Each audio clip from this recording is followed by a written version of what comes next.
Town Council Work Session, Thursday, November 30th, 2023.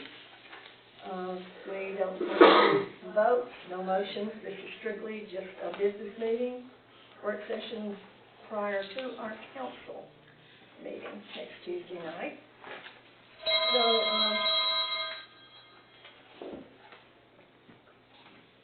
first thing needs to be done. Yeah, okay. Roll call, please, Melody. Connie Reed. Here. Carl Kincaid. Present. Stephanie Merle, absent. Brian Hill. Here. Scott Glover. Here. Okay. Discuss the minutes of the November 7th meeting. Does anyone have any discussion on those? Okay, we'll move on then to the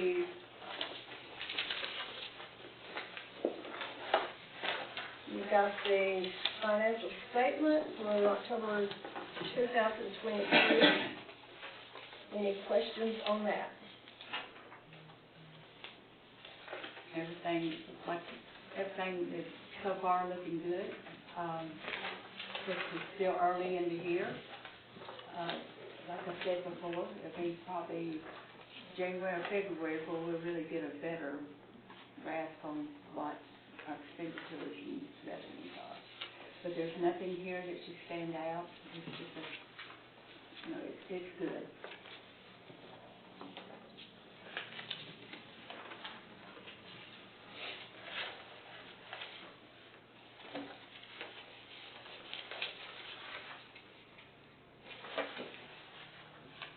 So there's nothing that looks like there's going to be a shortfall. Not yet, but it's, like I said, it's too early to tell. Okay, so normally 6 months before you can tell.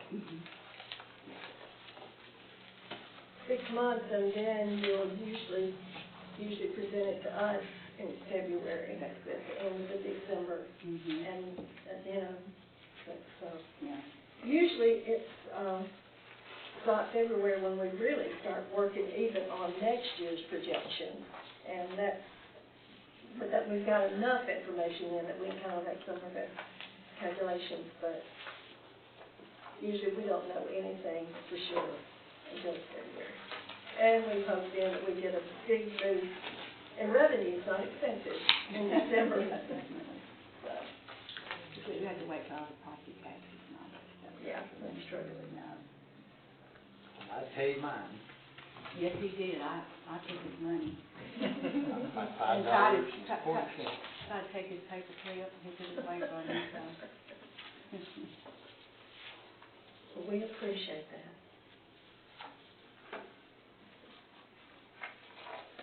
Anybody have any questions? You still looking at it?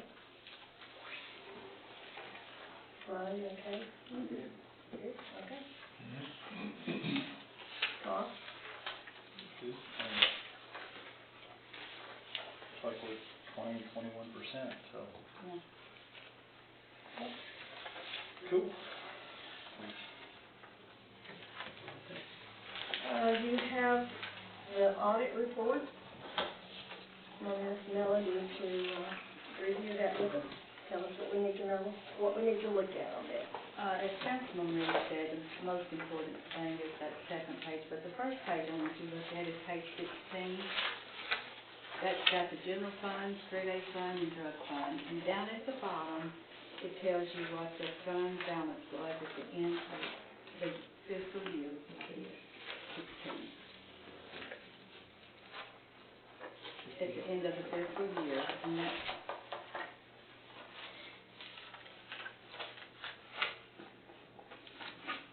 most people like to look at that.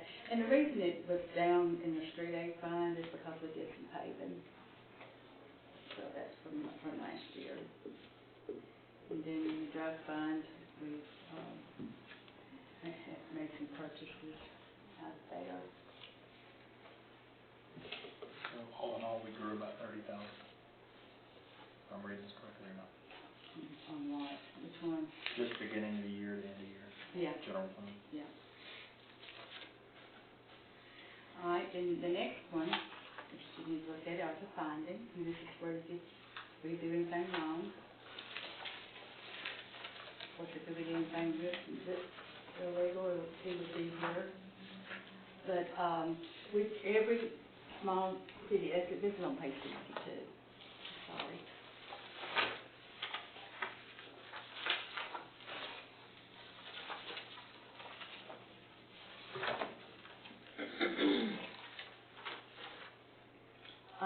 The first finding, I've been here 34 years or whatever, and we've gotten this finding every year. Most, in this year, Nashville, Chattanooga, the bigger cities that has a big staff, is the segregation of duties. You have to have a pretty big staff, but that's a finding we've always had since I've been here. That's just, I don't know about Andrew, if you looked at your other cities that you represent, they have that same finding too. Unless you have a full-on financial department with lots of staff, you're gonna get that. Right. And then the other one is journal entries, and what this has got to do with, I thought, Misty and I, she helped me, and we thought, we've been making these journal entries, what are we doing wrong? We didn't know that now in June, we got to make a journal entry for our assets and for our liabilities, and we didn't know that. So we're going to correct it now. So next year, hopefully, we won't have this finding. But that's not anything illegal or anything, Just best practice, right? Right, that's just a good practice. 8 years in the clean. Yeah. But it's a good audit, look at it, have any questions, let me know. And like I said, if there's anything wrong, he'd be here. He'd be here to let you know. And he can still come if y'all need one to come down and answer some questions. Or I guess really, if anybody had any questions, they could contact him? They could. Yeah. Sure. That's what it's there for. Yep. That's what he's there for, exactly right. Well, thank you so much for this. I'm gonna memorize and educate myself on all these matters. Just that way I have it down. Yeah. Thank you. I have a question. Okay, go ahead. The items, journal entries, what were those two items? Okay, the journal entries is in June, you have to do it in June, at the end of the fiscal year. You gotta, enter the, liabilities, like the city's liabilities, like loans and that sort of thing, and the assets, and like all of our assets, like our buildings and that sort of thing. And we've never had to do it, but this is something that Gadsby we have to do it now. You think this building's worth, what, $200, $300? That down. Yeah, right. You gotta come up with all those numbers. Yeah. Let's get the assessors. Right. Right, they've already done that work. Yeah. So, when do we get to see that? Oh, you won't get to see that until June. We do it in June. Right. So it will only show up in the audit. It won't show up on the financial statement. Okay. But next June we'll have to, at the first of the audit, what that means is it just hasn't been entered into the system. But at the first of the audit, it says there's a letter.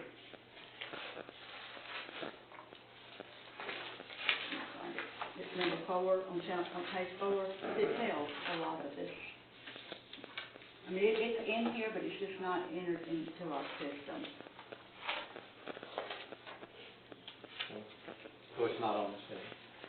Yeah, it should be, that's the Oh, page okay. right here.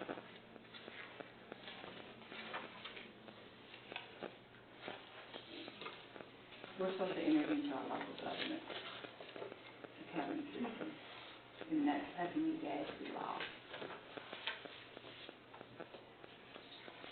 Gadsby stands for Government Accounting Standards Board.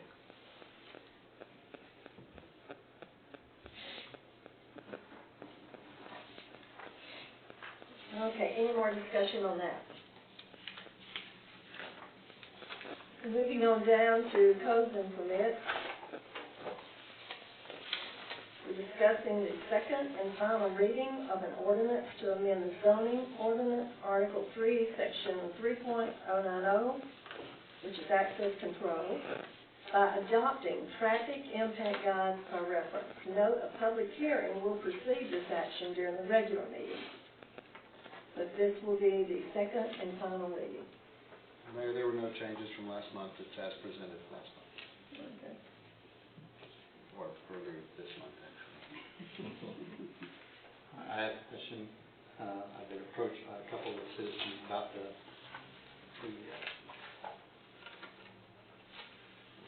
why there would need to be a study done, the 10 acres or the 5 acres, why is it not less than that? Does anybody know what I'm talking about? No? No, I don't. So, if I may, Mayor, and Amanda, please jump in. Again, some of this was taken from what the county put together over a pretty extensive process. Y'all can pick any acreage you want for those triggers. So for reference, it's actually in section 1 of the traffic assessment. Such a request involves a parcel of land or multiple parcels that is 10 acres or more, that is adjacent to a state highway, and then the acreage drops to 5 acres if it's on any other road, that you would need to get a traffic assessment for a rezoning request. Now, I'm going to just, some of the back and forth that occurred when this was put together prior and from other things seen, if you're asking for a rezoning on a half-acre piece of land, it's probably not going to generate a whole lot of traffic. It's a step that would be more perfunctory. You're not going to gain a lot of information from it. Obviously, a 100-acre tract of land getting rezoned, that's going to have a pretty big impact. So 10 and 5, depending on where it was kind of the consensus, but that's, you know, if you want to change that, that needs to be known. Amanda, if you have more thoughts on that. I don't have anything else to add. I do think that would be a substantive change, so if the council does want to change it, it would have to go back to the planning commission for a recommendation. Well, explain to me, give us a comment on what the C, how does C affect that in any way? A, B, and C. Yeah, the planning commission or the planning director can request a traffic assessment for anything under those acreage amounts, because you want to have some flexibility in there. It's just saying 10 or more on a state highway or 5 or more on any other road almost has to have one. But if it's under that, the PC could say, hey, you know, you're at 4.5 and this is in an area that we really need to see the impact. They could require it. So doesn't that kind of take care of these two questions then? It's not saying you're never going to get one under that acreage. It's just saying you have to get one over that acreage. I understand what you're asking, and I hate to be blunt, but I don't see our planning and zoning commission doing that unless Well, and I think, you know, I don't necessarily disagree with that. I do, one of the things that makes me like this traffic study is because me and Comer don't see eye to eye on a lot of things, but I know he's well versed in what he does, he's good at what he does, and I think he's trying to protect the county by doing this. I like matching the county with things like this so that everybody as a builder understands, you know, but correct me if I'm wrong, if we do that, like if he says, you know, like the planning doesn't require it on a smaller tract, just because we require it on a bigger tract, we could send it on through anyway at our discretion, even if the traffic study is not necessarily user-friendly. Like if the traffic study says it's really going to have an impact, we could still send it right on through if we so desired. Yeah, again, this is designed to be a information gathering tool. Gotcha. And a traffic assessment is going to be a very light version of a full traffic impact study. Gotcha. That would come later. That's when it's not involved with a rezoning, when you're doing a plat. You're going to do a full traffic impact study. And could you use elements of your traffic analysis, you know, the light version? Yeah, if it's close enough in time, you may have to update parts of it, but, you know, traffic impact study is the whole pie. The analysis is just a portion of that pie. That makes sense.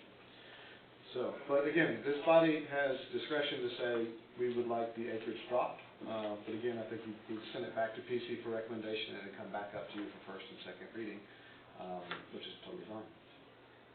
The way I look at it is that this whole thing was designed for a county. And so, being that in a county situation, there's gonna be a bunch of large acreage tracts. And this is White Bluff. We probably don't have a whole bunch of those in this proper city. So and since you explained the traffic assessment study is a light version, I don't see why we couldn't lower the acreage to 5 for everything. So you're saying, whether it's on a state highway or not, Right. just 5 across the board? That's what I'm thinking.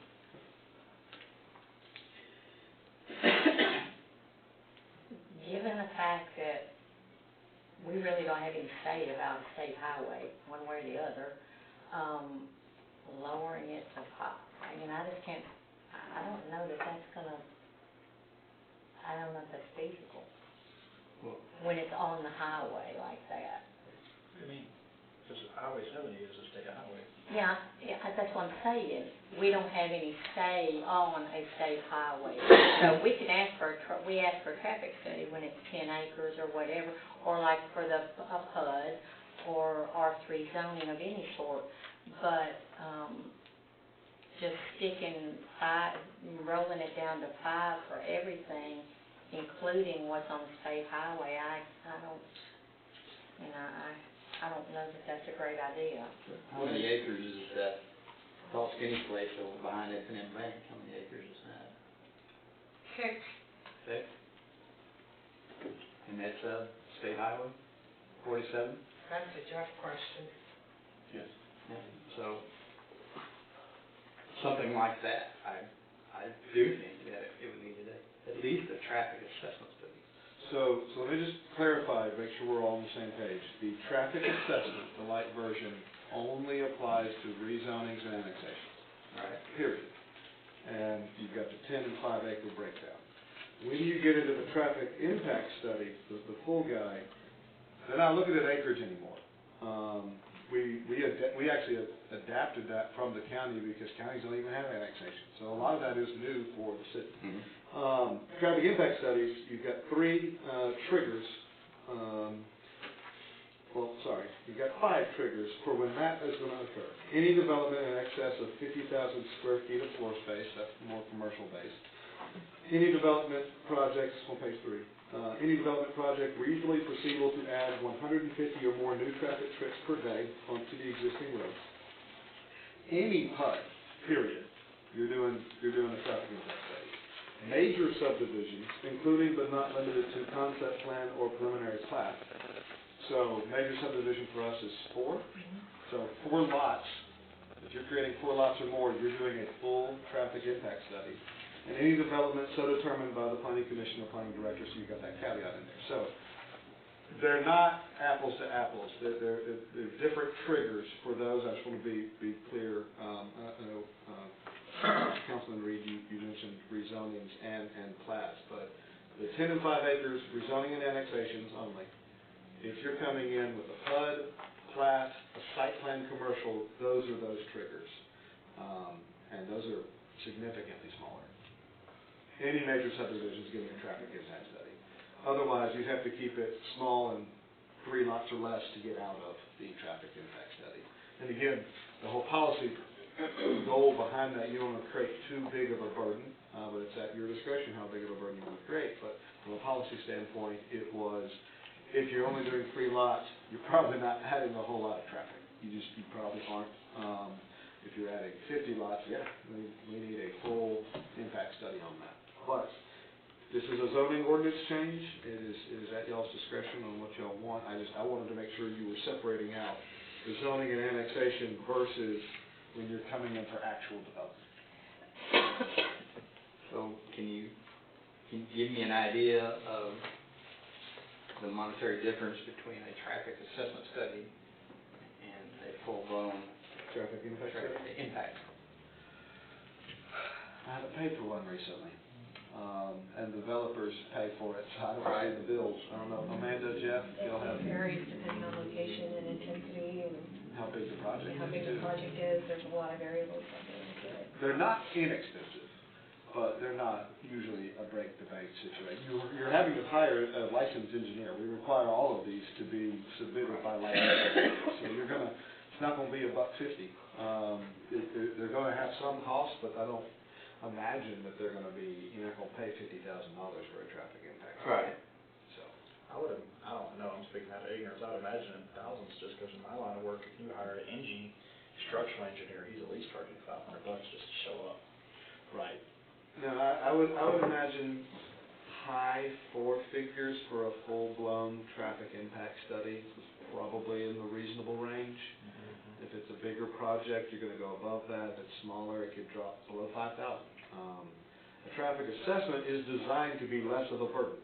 So I don't know if I would take the monetary into account on a traffic assessment simply because it shouldn't be that big of a deal. That's just my 2 cents, but, you know. That's what I'm thinking. Yeah. I'm thinking, not a big deal. Well, basically, though, what you're saying to me is if I rezone 9 acres On a on a state highway, then I'm not required to do this assessment. However, when I present my subdivision plat, which I would be doing if I were going to rezone, then I would be caught by the actual traffic study. So Correct. really, I might slip through this net, but I'm gonna get caught by the next one. If you're doing 4 acres, or 4 lots or more. Right, which you definitely probably would on a tract that size, I would say, especially if you're rezoning. Okay. So, say if you're doing something, you know, like you approach the buyer or the seller, you approach the owner to sell, and it's contingent on, you know, a rezoning, but you really don't have to give any idea of what your plans are for it. You're just wanting to buy raw land. So it does, you know, the second one, the traffic impact study, the qualifications don't impact it at that time. Yeah, until they come in for actual development. Right. So, We learned that, we touched on that in our training the other day, that when you are rezoning property, you don't, at that time, they don't even have to tell you what they're gonna do with it.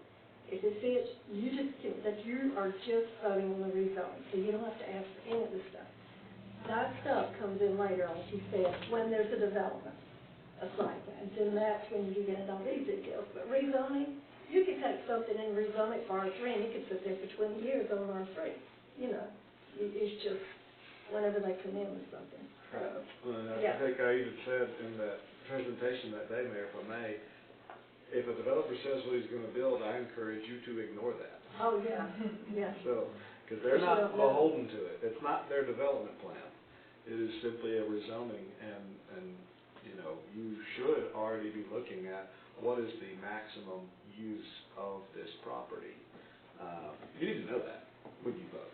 Now, you can be totally fine with that. I'm not saying one way or the other, but you need to be looking at it from a maximum use because, as the mayor just said, it could sit there for 20 years and someone else buys it. And maybe they want to use it for the maximum use. You need to be cognizant of that.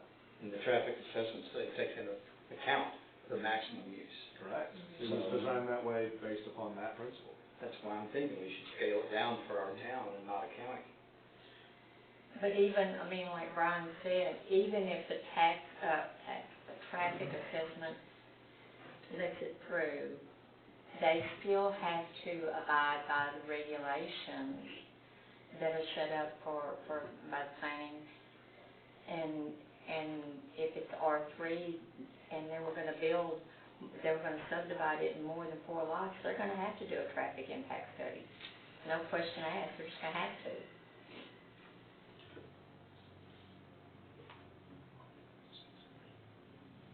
So I think it feels like to me that pretty well they got their traffic study, no matter if you're just doing 10 acres or 5 acres, when they get ready to develop whatever they develop. Well, I'll tell you what I'm gonna do, and I would recommend, because who wrote this, I would call Comer and say, why did you not make it 5 acres or Yeah. whatever? That would be my, because like I said, me and him don't see eye to eye on development. However, do feel you're gonna like the answer you get from him, 'cause I'm sure there's a reason for it, because he's definitely well versed in what he's doing. Well, I'll tell you what was discussed, I'm not putting words in his mouth. Right. State highways are designed to handle more traffic than non-state highways. Gotcha. I mean, that's it. I mean, there is more traffic on 47 or 70 than there's gonna be on any other road in White Bluff, excepting maybe White Bluff, but it's kind of connected with that, but, you know, that was the idea, that it can handle more, we're less concerned with the impact, and again, it'll catch it on the back end if you're gonna add 150 trips or more a day, yeah, you're gonna give us a full traffic impact study, or you're doing 4 lots or more, you're gonna give us a full impact study. We don't need that for the rezoning, was the policy decision, but again, that's one, you're getting it from staff, that's what came up, but again, y'all get to decide where you wanna draw that line. I think where the lines are reasonable. If you were to change the line, it probably would be reasonable as well. I would not recommend making it so small that any rezoning or annexation has to have a traffic assessment. I don't think that's reasonable, but you've got some wiggle room there if it's the will of the council. What do you mean by so small? Like an acre probably would be inappropriate. So 5 is not out of the question. I don't think that's unreasonable, no. I mean, it's more scaled down to where we live, and not the whole county. So that's where I'm sitting on.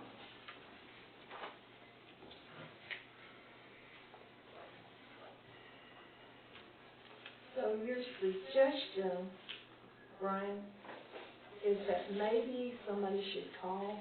I'm gonna call him and ask him, you know, why he didn't go 5 acres on their end, just so I can know for my own benefit. I'm not opposed to necessarily going to 5 acres, I just like to know, you know, because, like I say, he's more, I know what he's trying to do, he's trying to protect the growth, you know.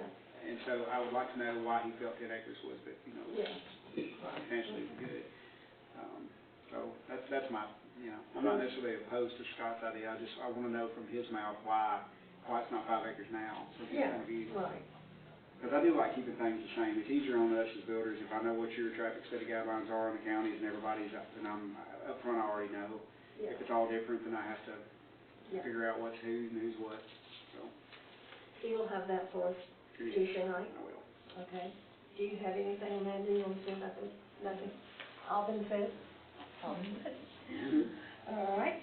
Anything else? So we'll have a second and final reading on that and a public hearing before that. So we'll go on down to topic 4. Discuss, once again, the second and final reading of an ordinance to amend the White Bluff Municipal Zoning Ordinance, Article 3, Section 3.220, landscaping and screening requirements by deleting and replacing in its entirety. We're going to delete what we have and replace it. A public hearing will precede this action during the regular meeting. You've got in your package, I think, what the ordinance will do. So, any discussion on that? I just have a comment. It's like anything, you're always gonna be behind until something pops up, Yeah. AKA Dairy Queen. So, Okay. that's just it. Just so it can, I'm all for it, just so it can be amended, just something, you know, pops up that we didn't foresee, which is gonna be always. Right. Always, yeah. I'm all for this. Yeah. Very good. Appreciate it. Good point. Anybody else? Okay, so then we'll have a second reading on that Tuesday night. Going on down to topic 5, discuss on first reading the rezoning of map 096, parcel 37.07, Taylortown Road from R1, which is low density residential, to an R2, medium density residential.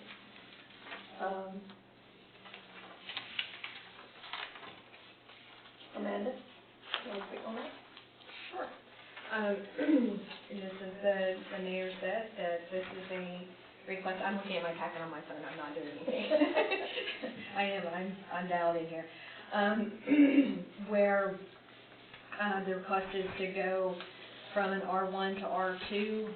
Part of the evaluation that I complete for planning commission at that level is simply to see if, the underlying piece of property can meet the requirements of the requested zone.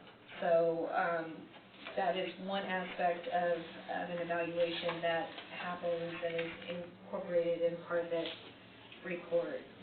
Oh. That's okay. Thanks.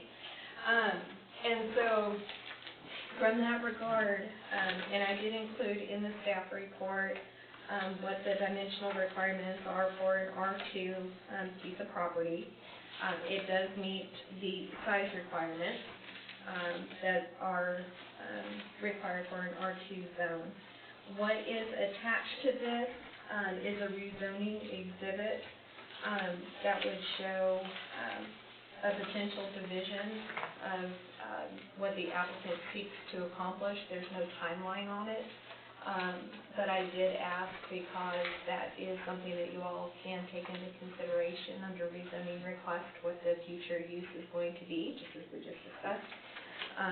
So that is not necessarily a done deal, that's just kind of the applicant's vision of what they may want to do at some point.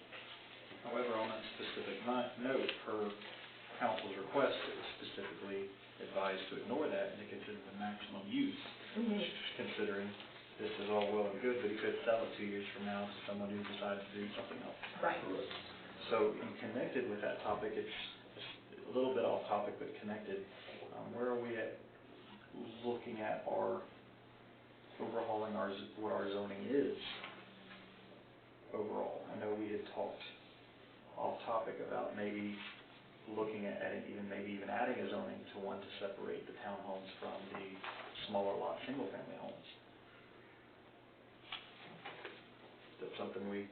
Yeah, I know you brought, we haven't gotten to that Okay. yet. I mean, that's in process, but if I may, this was discussed at the planning commission because of the uniqueness of the lot. And correct me if I have this wrong, but they can make one more lot here. And it would be, and that's the maximum use. And it would be a very small building envelope. No variance, they cannot request a variance. And that would prevent them from requesting a variance for any of the standards, being like, it's such a weird small lot. Well, you created it, so they have to live with a small building envelope. To your question of what is the maximum use, we couldn't see a scenario where it would be 3 or 10 or anything. They want to break off the northern part of this lot and make a very small building envelope lot. That would be what would be possible for R2 there. Now, what goes on that, we don't know. They haven't presented that, but it would be breaking off this one lot and breaking it into two. But what can go in R2 is somewhat, I mean, it's not just, they couldn't put in apartments.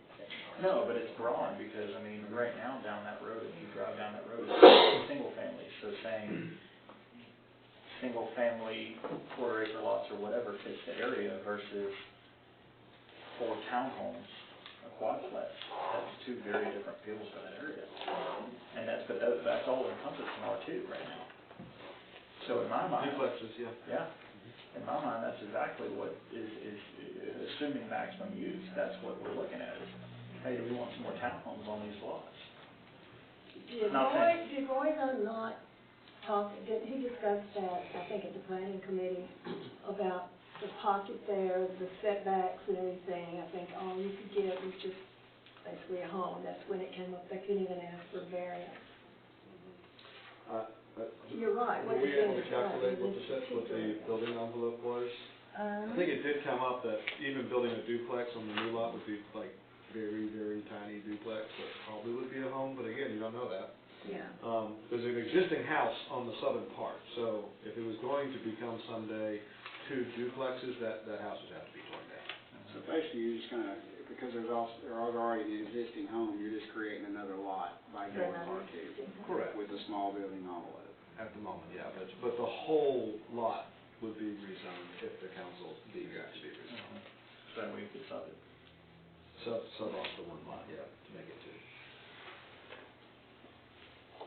I'm confused that on this first page, it says it's 1.09 acres, and then on the map from the land company, it says 0.84 acres. Well, I think that's after they it would be resulting. 0.84, and then this would be the rest of whatever's left from that original 1.9, that's what it said. So that's gonna be your new lot. If they choose to move forward with that plan, We got you. which they have not submitted an application for that subdivision action.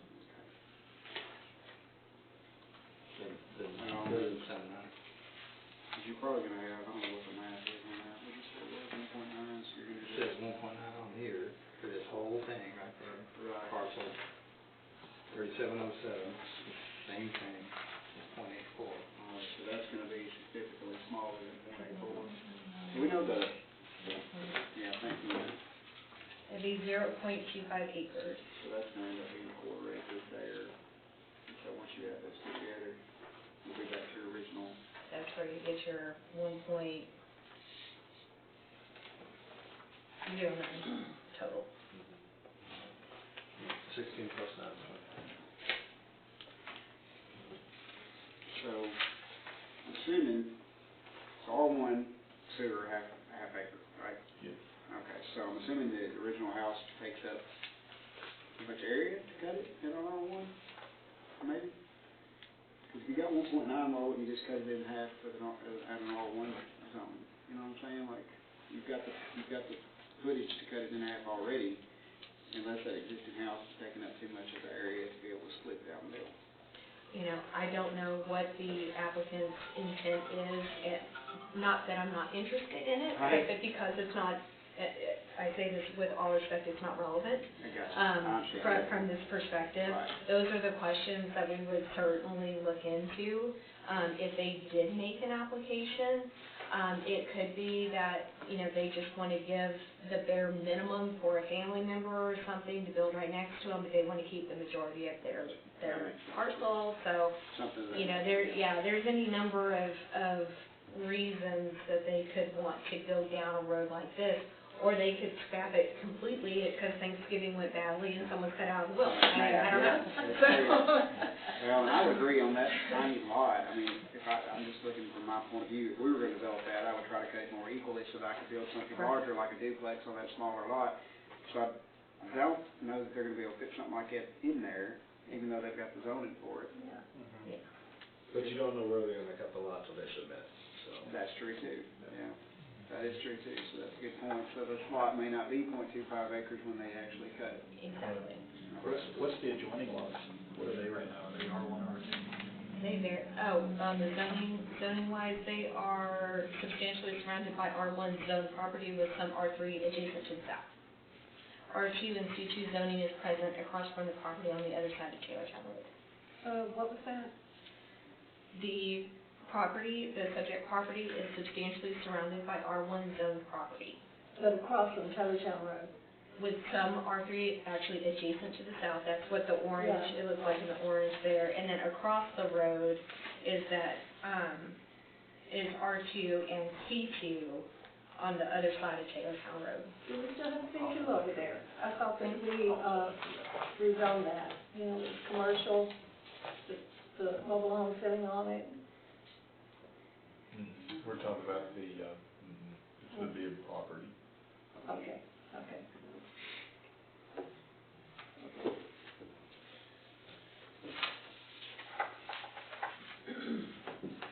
Okay, so, any more discussion? We'll vote on this Tuesday night. There'll be first reading, so it'll come back. First reading. Come back in January. I know I'm asking a lot, but because of this exact type of thing, is there anything we could do to accelerate looking at redoing some of our zoning laws to at least specifically split that two up? I mean, in terms of the acceleration, I mean, when we get it done, it'll go to the planning commission first. Right. Because I mean, I know it's my will, but I don't know if it's the will of this body that we do that as well. So that's what I'm wondering. I don't know if this is something that's like, oh, well, Carl wants to do it, we'll do it when we get time, or versus, or this is the will of the body, hey, we need to jump on this and get it done. I mean, that's what I'm trying to fish for here. No, it is the will of the body. I don't think it's inappropriate for any one member to tell staff, hey, look at the possibility of this. It's gonna be voted on if it comes up, but, you know, there's a bandwidth thing as well. Of course.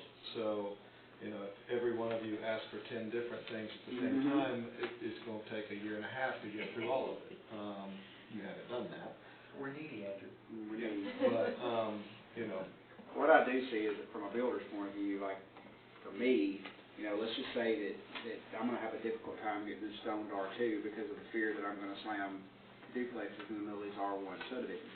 But as a builder, you know, what going R2 would do for me if I had two different variants is it would allow me to have my setbacks adjusted so that I could still cut it in half with R1, but my setbacks are a problem. But if I go R2, my setbacks get a little lenient for me, so I could do 2 single-family homes if that's all that R2 zoning allowed.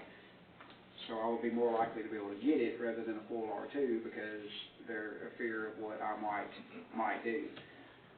well, based upon what you sent me, and I haven't even really delved into this with Jeff and Amanda yet, it's on the list, I promise, but it would be splitting R2 into 2 different types of zoning. And that's kind of what I mean. And how that would look, again, I need their input to make sure we're gonna be doing it right, but that would be it, is you're allowing some single-family only detached Correct.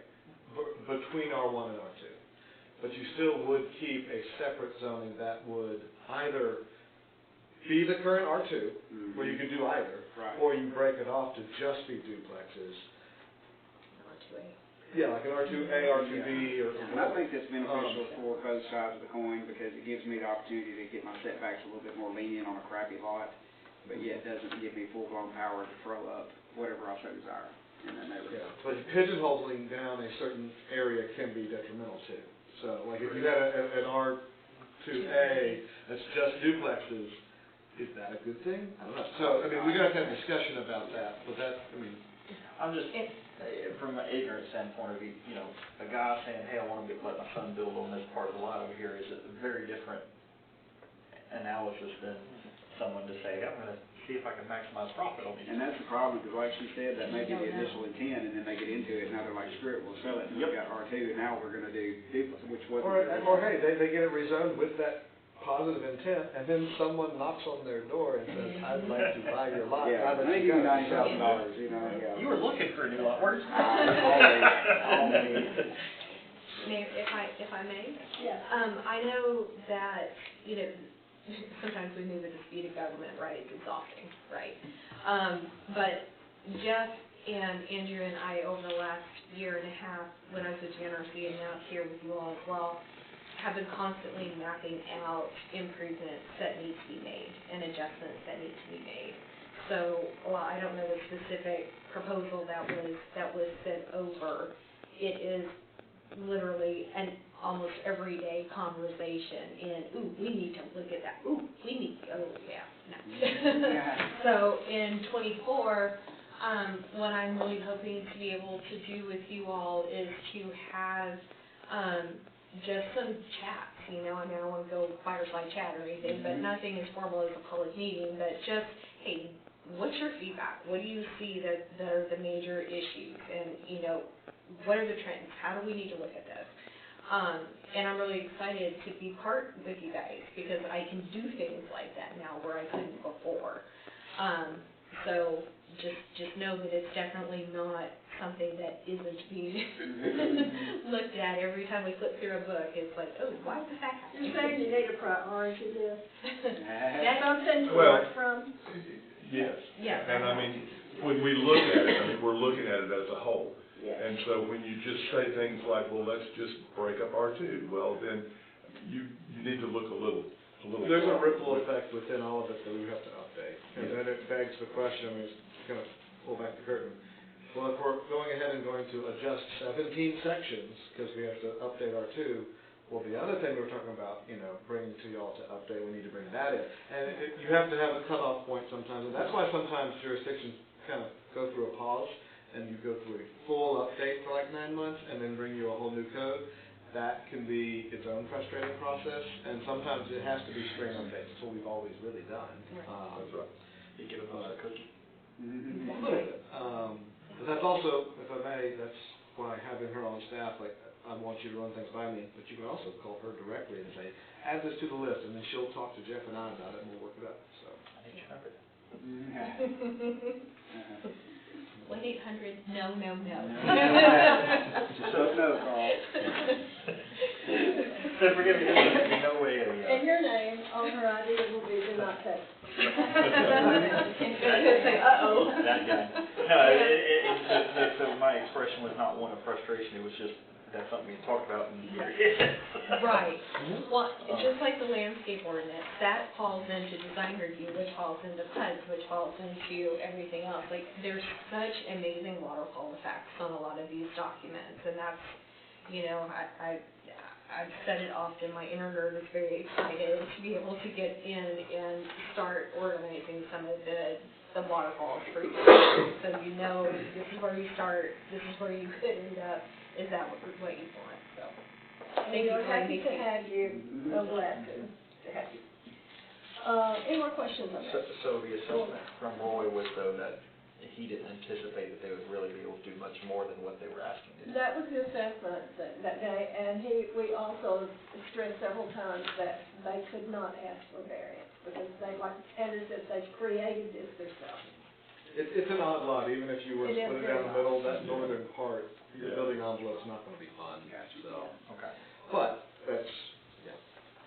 But over the whole thing, you were right, when we said, you know, when we're rezoning, you don't ask what they're doing, because you don't know, but there are elements, and that is one good thing about our planning commission, there are elements that we look at, and Roy's always there, Amanda, and they're always saying, okay, but if they do this lot, there can't be any variances because of the way that it's structured, the way it's shaped, the way the setbacks are, you know, so we kind of do have them. Well, the landscape only will do what it will do. Yes, yes, so, anyway, okay, so you're ready, we'll move on down to 6. We're discussing on the first reading, rezoning of map 096, parcel 113.01. This is it, 5101 Highway 70 East, from R1, which is low-density residential, to R3, high-density residential. This will be the first reading, and the planning commission just recommended that we just send it on to council. We've learned something else. After thorough debate. After thorough debate, yes, yes. Something else we learned too, and correct me if I'm not wrong, learned a whole lot in all these presentations we took the other day, which we have the links to those. For those of you who could not be there, it'd be excellent for you to once again review all that. Things go to the council. It can even be turned down at the planning, something like this, then it automatically can go on the council. Yeah, Even if it's turned just a down at planning. recommendation, it's sort of like thumbs up, thumbs down, but it's gonna come to the It's council gonna come to the regardless. council. For anything dealing with zoning, you're Yes. gonna see it that way. Yes. And again, at planning commission, you know, the planning commission is really limited in the box in which they can, to view these requests, because they're more into, you know, does it meet the underlying zone, does it meet, you know, that sort of thing, the setbacks and all of that sort of thing, where the council has more discretion. Yeah, I think the council's lens is a lot wider Yes. than the planning commission is much more narrow. I think Right. that's a great way of putting it.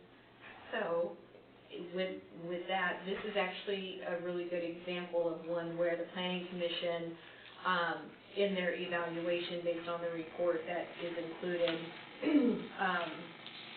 did recommend this on. Again, I can tell you that this proof of concept that is your third page of that particular packet, that is not an actual application. I doubted that there would be enough room to be able to do what the applicant stated, which was to develop it for duplex or townhomes, because just looking at it, I thought, there's no way. And so, at my request, they did put in a proof of concept, which shows, you know, there's some issues with that. This particular proof of concept would not be feasible for a couple of different zoning reasons. But they're requesting to go from R1 to R3, which is the biggest jump in density that you can get. So at the planning commission level, technically, yes, they can meet the dimensional requirements for putting in duplexes or townhomes. As your planner, I am not thrilled about the thought of R3 going in this particular location. I think you've got access challenges. I think you've got just topography issues. There's a lot more than what meets the eye out there. So I'd be happy to answer any questions that I might be able to answer. I can definitively say that the applicant's representative, who I was talking to from Excel, said that the fellow really just doesn't really know what he wants to do with it. So again, I have to qualify and say there's no guarantee that it would stay R3 or that it would be whatever, but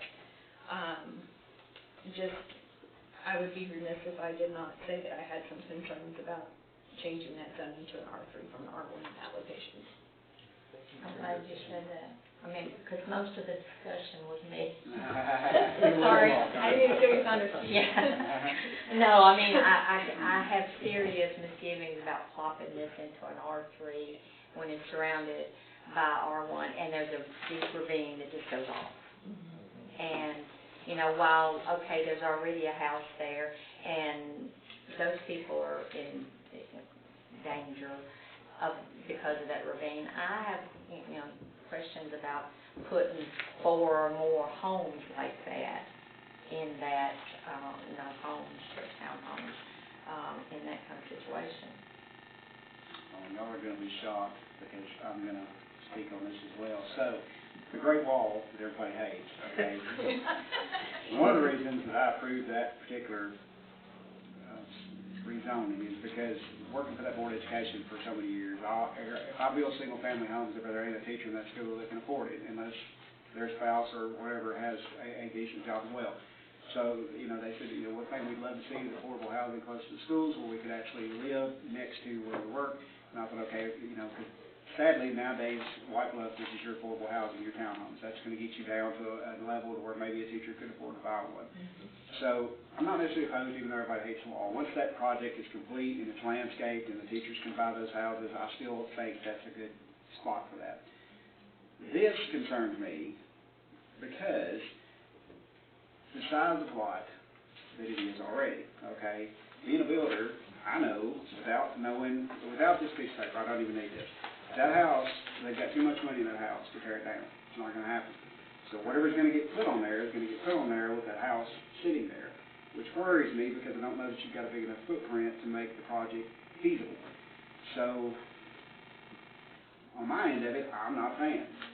So that's just where we are. I mean, it's, you know, if it weren't for the fact that I believe that house is going to stay, I might feel a little different, but still I feel it's you know, where it's located as well.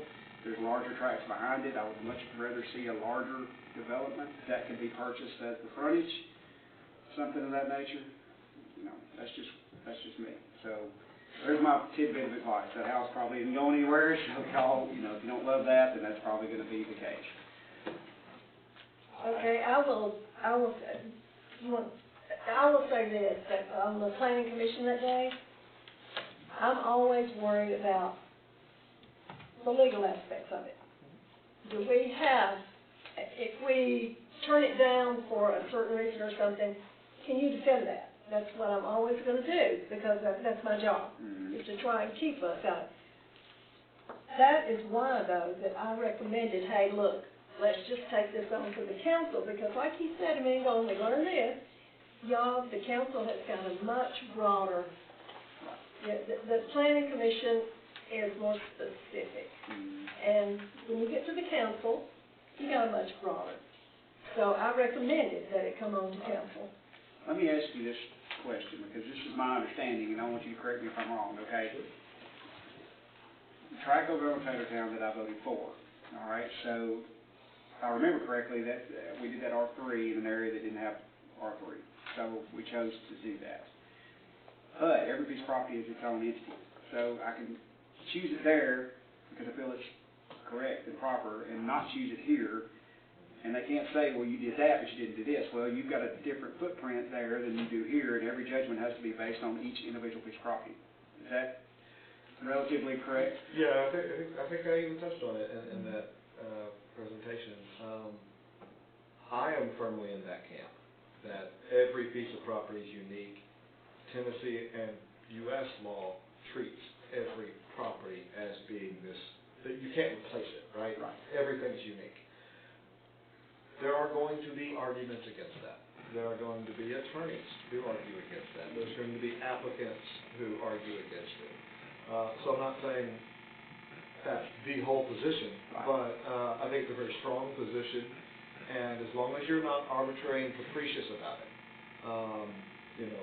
look at the lot, look at the surrounding, gather as much information as you can. If you give me a rational basis, for example, I'm just throwing this out there from the hip, this could apply to this or anything else. I make a motion to deny this rezoning because I don't believe R3 is appropriate density for this area. Period. That's kind of all I need usually. If you want to give me a little more, that's great. Don't hawk a paragraph. Right. They could start to pick it apart. But you're looking for guidance for the town. We've had these conversations with the comp plan. Whether you like it or not, growth happens in municipalities. It doesn't happen as much in the county. That's across the country. But you have to pick where you kind of want that. And popping an R3 around a bunch of R1 gives me pause because I am going to start hearing that argument. The next door neighbor in 5 years is going to say, well, I'm next to R3. So can they win on that? Probably not. But it's going to set a tone. It's going to set a tone for that area, and does this council want that in that area? I think that's the broad level question, because you're looking at the whole town and say, look, R3 is better in X, Y, and Z areas. It may not be appropriate up there. And oh, by the way, this is on 70, right? Mm-hmm. I would prefer to have commercial on 70. It's those questions that you have to ask yourself. But if you say something, you're going to deny it. Mm-hmm. I need something in the motion. I make a motion to because will give me all the cover I need. Well, and for example, 270 down there where we allow those townhomes, that's right up from, I guess, where Steve Reed's market is. So behind that, there's nothing. And so he had a narrow, long drive. It's not the best case scenario. I don't love it. But given what was there, I felt it was appropriate. Mm-hmm. Here, with those large tracts behind it, I would just like to see a much bigger development. If we're going to do something R3 out there, I'd like to see it incorporate more of what's out there. Mm-hmm. So if you do that on this tract here, that's all fine and good, but then it can't become a part of something bigger, and it has the road frontage. And so that's where I'm at.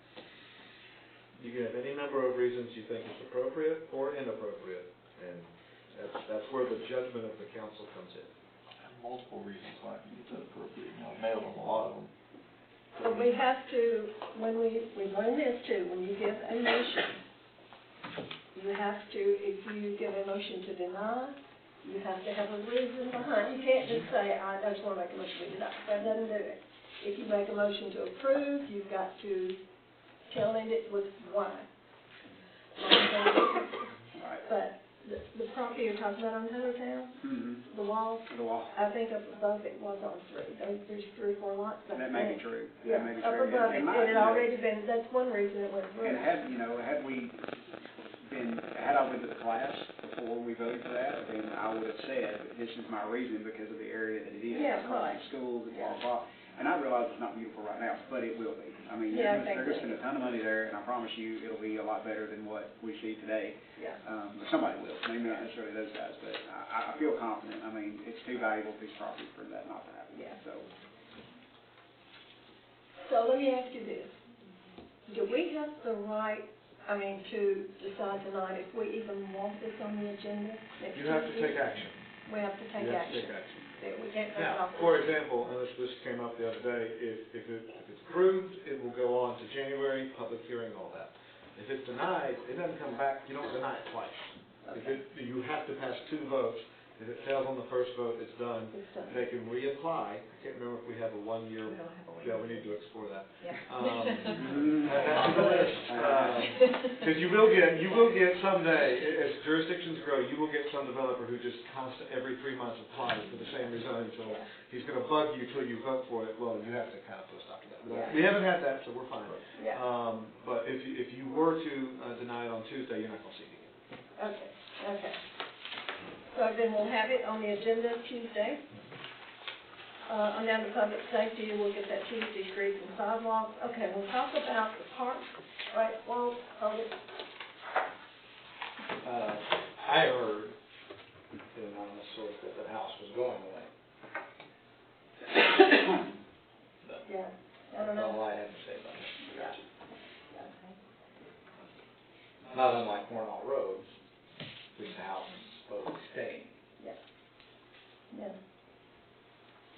Okay, And I'll bring that up every time I can. That tattoo says, remember Cornwall Road. Leaned over on that thorn in your side, did you? okay, discuss, we're doing that, so this Parks and Recreation. Johnny called me one day and said, Mayor, we need to meet down to the Field of Dreams. I went down there with him and I asked him to make a list of everything that he showed us that needs to be done. Field of Dreams is 20 years old. It was built by volunteers and 22? Sorry, okay. Built by volunteers and volunteer money, built by everybody, to be honest with you, in this city. I mean, old men come out with their old toolboxes, I'm not kidding you, it was a wonderful thing to see. And we have done a lot of Band-Aid work on it. We kept it up, you know, the best we could, if need be, but now it's become unsafe, it's just not safe. Now, we did not have, for about 7 or 8 months, I guess, we didn't have an actual director of parks. Johnny retired, and the street department took over his duties as far as fixing things. I call it putting a Band-Aid on it, and they did a great job, but that's what it is. Now it's just unsafe. So Johnny, I told him, I said, you're going to have to get up and help me and talk to the council, because I was not aware that it was that bad or that it would take that much, and we did not put it in the budget. So Johnny called me back, so they said, I met with most of the councilmen down there, said I didn't want to get up and talk, so I just called them and met with you. So I think most of you now have been down there, you've seen exactly what needs to be done. We started out, he called 4 people to see, you know, to get bids on it, and it started out with $18,000. 3 of them, I think, Johnny, did you say 2 called you back and said they couldn't even do it, and We only had 1 call back and say that he just didn't feel like he could do it. The other 2 never heard anything from it, and then Mike give us a bid. okay, all right. Now, Mike is the same person that has actually come up here, though, and done work for free for us before, just to Exactly. kind of keep it going. Here and the ballpark. So, then we worked it out where that we could get the materials ourselves, and they were willing to work with us, you know, to let us get the materials, and we got them at cost, so that kind of brought it down some from 18,000, so I'm going to say around 15 or 16,000. 15,464. Okay, I'm going to say that, 15,464. And I looked in the budget, studied it with Melody. We have only $10,000 in there actually for just what we actually do on annual maintenance for the Veterans Park, just what you have to do on parks. So, I'm bringing to the council tonight, if we don't do this, we're pretty much probably going to have to shut it down for a while, because it's not safe. It's really not. Go ahead. That price that I gave him there, now that doesn't include the concrete, the screws, the bolts, the nuts, the nails. Don't include none of that, because we really don't know how much it's going to take. Yeah. But we know it's probably not going to be about 18,000. No, It's somewhere down from that. So, you've all been down there, I guess. Carl, did you go? Because he said you weren't here or something at that time. So I'm open for discussion on it. And I looked at it and, you know, it's a pretty good sized project. I agree with Johnny. It's not something we could tackle. I thought about that when I was going down. I thought, well, maybe we'll just do it. Yeah. But if we don't do it, in layman's terms, it needs love. In a contractor's terms, if we don't do it, somebody's gonna end up getting hurt, and we're gonna end up paying that money in a lawsuit, because some of those areas are extremely compromised. Part of who's gonna be the one getting hurt, it's gonna be a kid. It is, and that's the thing, Right. I don't wanna take a chance, and it's been 20 years, 20 years, it's not even $1,000 a year that we're fixing to spend on it, I think, and everybody comes here, everybody brags about it, I think it's a really good thing for the city. I don't, I gripe about a lot of stuff we spend money on, but that's a really good place for our kids, and I'm not opposed to it at all. Mayor, if I can, like what Brian said the other day, I don't usually agree with it, and I'm kidding. He did say, white glove has something nobody else does. Yeah. You go down there anytime you want to, look at license plates. It's Montgomery County, it's Hickman County, it's Fort Dixon County, Davidson County, Rutherford County. And I've even seen a license plate in Arizona, I'm sure it's a rental car, but still said Arizona. Well, they have birthday parties there. Oh, They have all okay. kinds of- they have And it's all used kinds of- 365 days a year. Absolutely, yeah. Well, honestly, I feel like the way it looks really kind of embodies what white glove is in a lot of ways. Well, I would tell you, I have talked to real estate people, and they tell me that's one of the selling points. Yeah. That's one of the selling points when they're showing white glove too. So, Well, Mayor, to your point, I mean, I know we talked briefly, and we were gonna see how this went, but from a liability standpoint, it would be my recommendation to shut it down until if you have to no, we'll wait till next budget, you're shutting it down for 7 months. Yeah, And I know some people who probably would not be happy with that. Right. So, that's life sometimes, but. When we shut it down during COVID, it was huge. yeah, oh, yeah, It was- oh, yeah, gosh, we were all, yeah, right. So, I've given Johnny permission to proceed, because it is under 25,000, and I have, I can do that. So I've given Johnny permission to proceed. I have no reservation with that decision. Go ahead. I went down there, got interrupted from feeding my chickens, Those eggs will never taste the same, go ahead. So anyway, I have a different theory. Personally, I think it needs to be scraped and redone. You can sit on one side, you can't see through it, so you don't know what kids are doing on the backside. It can be enlarged. I don't know why there's a fence around it. Doesn't make sense. Boundaries. Yeah, as Children. someone with little kids, I absolutely. You can't just have them. Well, we don't need a wooden fence. Wooden fence will just be back to where it is now. It needs to be a vinyl coated chain link fence, 4 foot tall. It needs to be bigger. The track that goes around it needs to be enlarged to go around the whole property to make the walking track larger. There needs to be less wood, which history shows it needs maintenance. It needs to be more composite, plastic wood, metal, different things like that.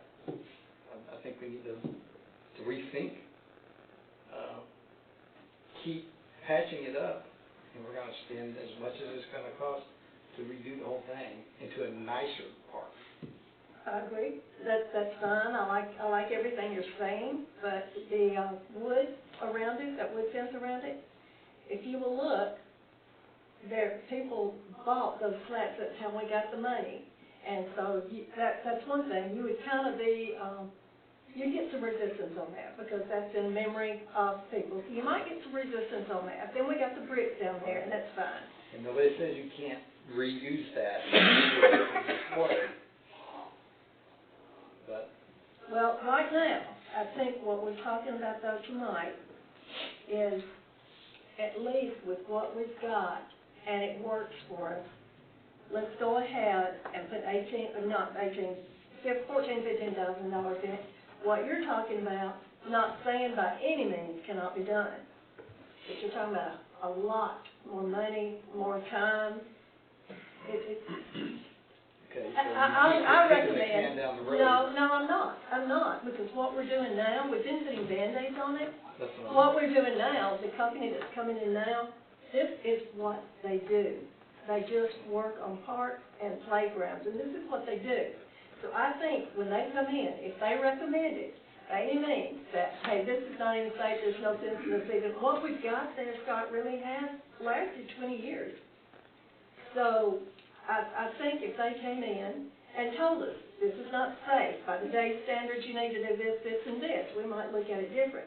But they're coming in, and they've looked at what we've got, made an assessment, and they can fix it, where we can use it for at least another 10 or 20 years.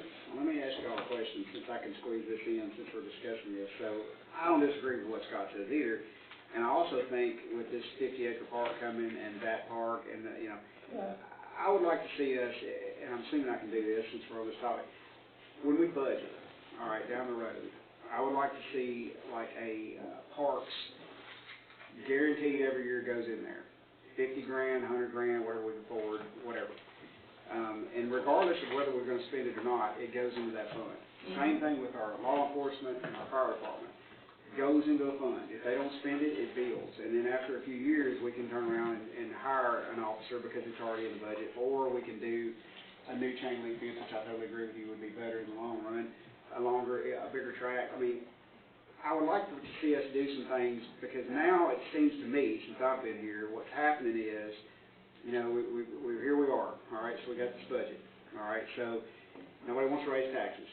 Chris puts in for what he absolutely has to have, we approve that, but we don't gain anything. We're not we're not getting ahead of the curve, and everybody's saying, we got all this growth, you're not, okay, fine, I agree with that, because if he just gets his bare minimum of what he needs, or the parks get the bare minimum of what they need, and you've got all this more usage from all this growth, which things tear up faster, Sure. So I would love for us to just redesign the way we do things to where we're building money in these different areas. And I don't know if we can do that legally, whatever, but because you can't, what I've seen now, when I go to you and I'm like, okay, I want this fence around this park, and I want this bigger walking track. Well, we don't want to raise taxes, so I don't have any money to buy you that.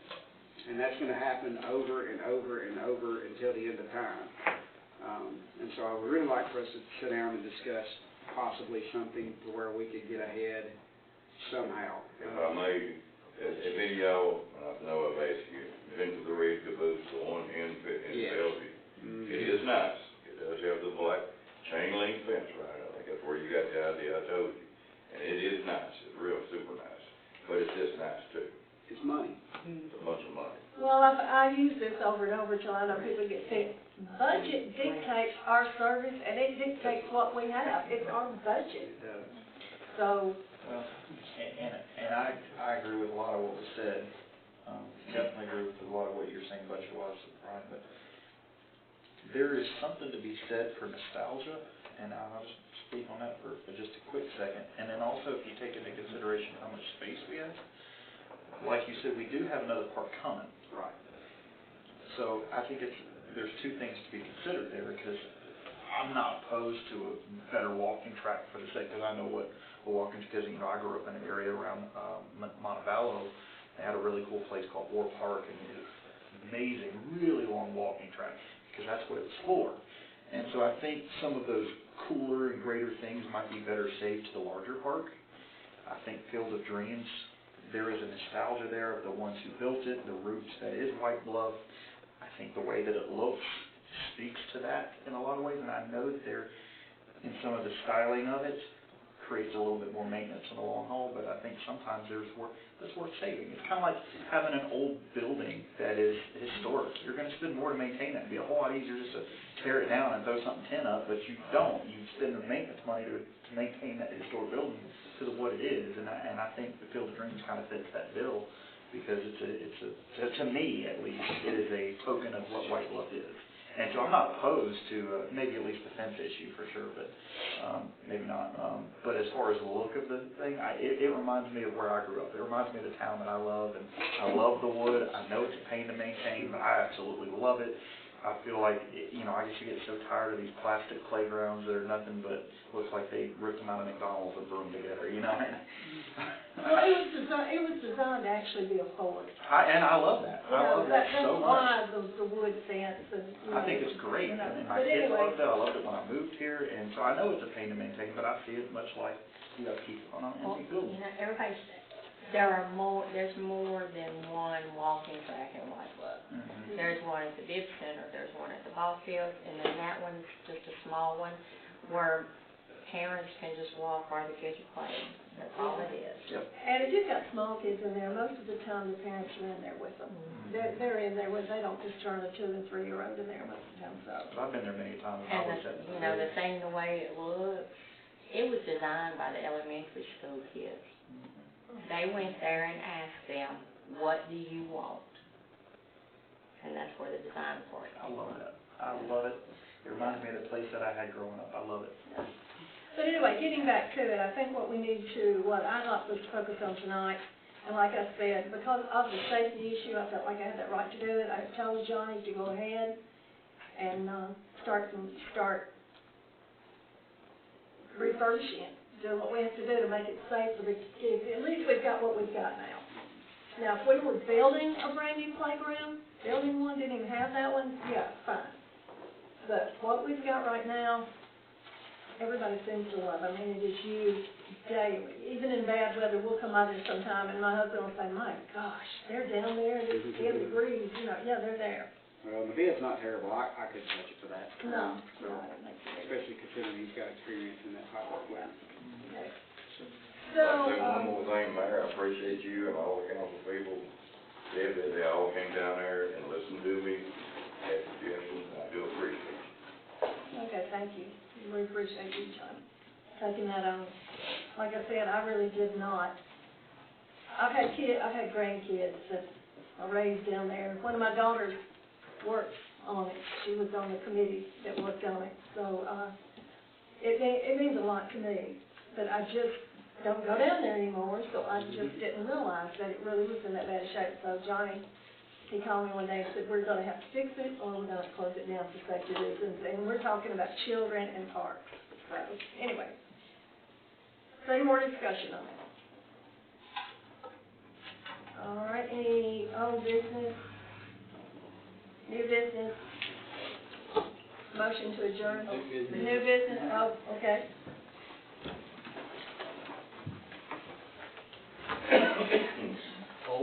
It's kind of old business. Just bringing it up again. Like to hold one of those, please? There we go. There you go, Thank you, Vanna. Vanna. Vanna, right here it is. This is what we have now. Well, I know we asked for it, and in my opinion, and a bunch of other citizens' opinion, it's inadequate. The speed at which you go by, where it's placed, it looks just like my wife said, looks like a pressure washing business sign. You really can't tell. You don't know when it's going to happen. You don't know how much time you have to say anything to anybody about it. Isla brought this up. I don't know where she got this. Yeah. I'm sticking to it. This is much better. It gives you a time and a date, a time when it's going to be discussed, so you can call and get on the schedule to speak. It's just better all the way around. Yeah. So why cannot we adopt this? I think we talked about that once before, and We we did? said when all the signs are used up, then we would talk about it, because it's a big expense. But the developers pay for it. But Janet, I know. Yeah. That's true. But, okay, so just for my information, how many signs do we have left? How long do we have to deal with this? Our citizens are not happy with it. I don't know, I don't ever hear anybody talking about it. I mean, we do put the number, yeah, I know. Sharon drove past I know. the Highway 70 down by the ballpark. She kept telling me there's no sign up. Finally, when she looked really close, she said, oh, there it is. And yet, still people don't know when it is, when it's gonna happen.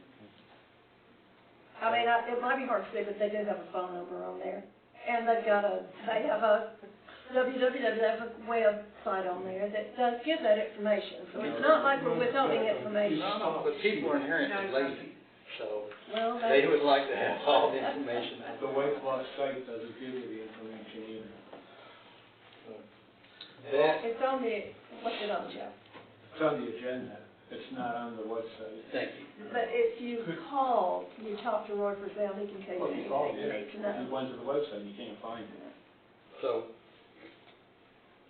do I get any answers tonight? I don't know, Well, Mayor, if I may, yeah. doing it exactly like that sign would be actually be in contradiction to what you passed.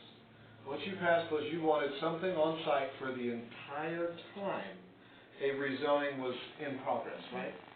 Those signs go up to let people know when the public hearing is, because they have the date on them and everything.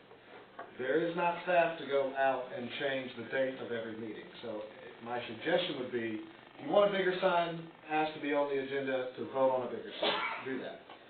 If you want really big blitz kind of notice for when the public hearing is, I would say go that route. But doing both, I think, is too much for a town of this size to do, because your example is the largest city in the state. So, most of the time, and most of the people just want a bigger sign, so it pops. Then I would ask that if you want to request that on the agenda for a vote on a bigger sign, that's what you need to do. Okay. The powers that be don't seem to be too thrilled with it anyway. But I will do that. That's all I got. Okay. So that go next month, is that how that works? Yeah, we go on next Monday, yeah. We go in the, January meeting, yeah.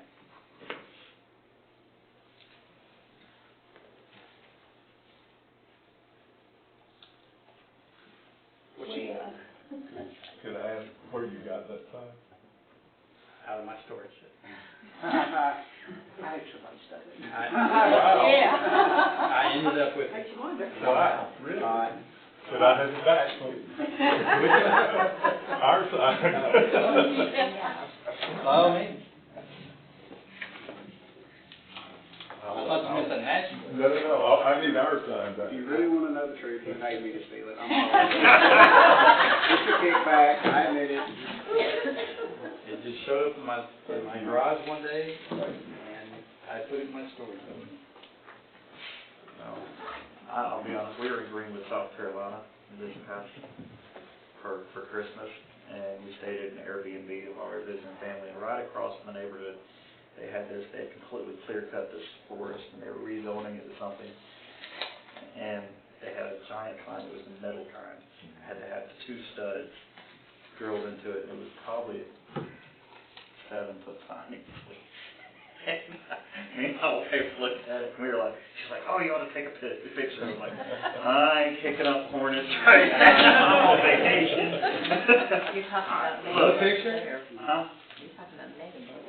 Yeah, it says on it is megabucks, but yeah, it was in Greenwood, South Carolina. I think we put a sign up out on Highway 70, and then the next thing, someone said, I got an email or something that they were wondering if we were gonna put a sign up or something. Johnny went out there, the sign had been knocked down, I don't know if it had been knocked down, next, I don't know. And so Johnny put it back up again, so that's one thing that happens is, I personally would like a bigger sign, but I agree, we gotta stay consistent, just do it. Really pick a path, though. I mean, You gotta pick a path. It'll help staff, because I think some of the desires cause a little bit of confusion. We just need to be clear on what do you care about the most, what do you want to get out to the public the most, and staff will make that happen, I think, tell them no. yeah, okay, we have staff. So, yeah, let's discuss it on the next agenda. I don't know, I mean, this has come up many times, and it's been like, okay, the state laws, we go back to the state laws, and unless they've changed, you used to put it in the newspaper, well, now you don't have to do that, because nobody reads the newspaper, and even if they do, it's way back in the back, where most of us that do get the newspaper, we want to know the weddings and the yard sales and those kind of things, and we didn't go back and look. So, okay, so we said, all right, so now, the most popular public venue is your social media, your website. I mean, that's just where most people go to find out what's going on, you know. And I think by state law, that's acceptable. All you have to do, Well, I don't know. we still publish in the newspaper, Yeah. that's still state law. Okay, It's still okay. old and have not updated that. Yeah. You know, Melody has to publish at the beginning of every year our regular meeting schedule for all bodies. That's standing, that's lunch, you know, that's what you're required to do. If it's a special called meeting, you have to try to put it in the paper, but if it's short notice, you just get it out as best you can. You have to put 3 notices around town, you know, these weird little antiquated things, I agree, but, putting it on the town's Facebook and websites, probably doing a better job of reaching, but the law hasn't gotten there yet. They encourage it, but that's not the minimum requirement. Minimum requirement is try to get it in the paper for various reasons. Yeah. But, I would like a bigger sign that's more robust. So that sign at least is better than putting it in the paper where nobody sees it. That's one good step. you know, the state does not require signs, so the good thing is you're not constricted on what you have to put out. Y'all need to come up with what you want to put out. I'm not about doing the minimum. That's where I'm at. But my point is, you need to figure out what you want to put out. Right. State law's not gonna tell you no, they just say you don't have I'd to. be happy to entertain that discussion. And then once again, let's look at the budget. On a good note though, I don't have my camera here because Jeff figured out how to do it from that, so bravo there. Yeah. All I'm Great. saying is tonight. And it's free. No, it wasn't Jeff, that was Great. What? Oh, the police chief. Bravo, police chief. There he is. Yay. There he is. Yes, I don't know that it's gonna work. Saved us a buck. What? Well, they did, The you know, one one meeting. I watched Yeah. was good. Yeah. So, Awesome. Thank you. Is he now the director and producer of the video department? Yeah. That pays an extra $40,000 a year, I don't know if y'all knew yeah. Yeah. Won't all be fun. Well, I'll make a motion to adjourn. Okay, do I have, well, we don't do that. Adjourn. Thanks, everybody, for coming.